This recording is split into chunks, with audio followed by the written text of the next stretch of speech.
د تحصیلي مټي په روډ په ټریفیک کې گیر شوی د ایم پی ای په ځلکیم صاحب سکیورټي ګارد د ایم پی ای د پاره د لار کولا وهلو په سرتوړ کوشش کې د عامو خلکو گاڑی په زور سایډ ته کړي.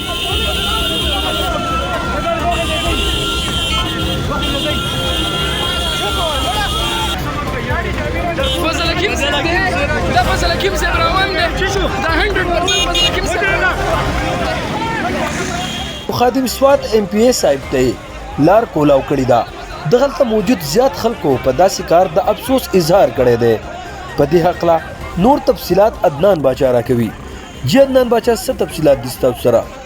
مننه سلمان جان. اصل کې واقع داسې شوي ده چې په مټه روډ باندې د ګاډو څلور قطار ولاړو او د ډېر وخت نه دا ګاډي ولاړو. په دغه ټایم کې چېرته د ایم پی ای فضل حکیم کم ګاډی چې و هغه را روان و، د خلک وایي چې د ګبنجبۍ نه را روان و. نو په دغه روډ کې ټرافیک جام و. هلته کې چې کوم خلک پساو شوي او یا دا ویډیوز چې موږ ته چا رالېږلي دي د هغو د وینا تر مخې د فضل حکیم ګارډز راکوز شو. د خلکو د ګاډو نه چابیانې واغستې، په زور یې وله ګاډي سایډ ته ودرول او د فضل حکیم ګاډي ته یې لاره ورکړه او روان شو. بیا چابیانې دلته کې ویلی کېږي چې دغه ځای کوم پولیس ولاړو چابیانې هغو له ورکړې.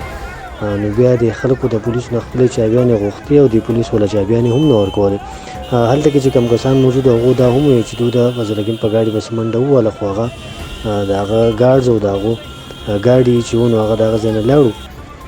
خلکو دا وینا ده چې موږ ته زموږ ګاډي کله سایډ ته شو نو مزید ټرافیک چې دی هلته کې جام شو. هغه څلور قطاره چې و هغه ګډوډ شو او مزید ټرافیک جام شو.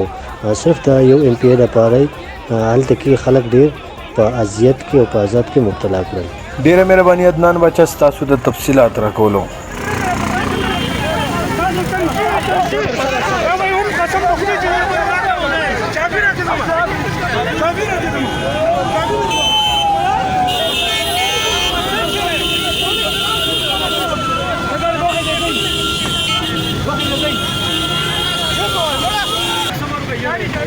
فضل حکیم صاحب دا فضل حکیم صاحب روان دی دا 100% فضل حکیم صاحب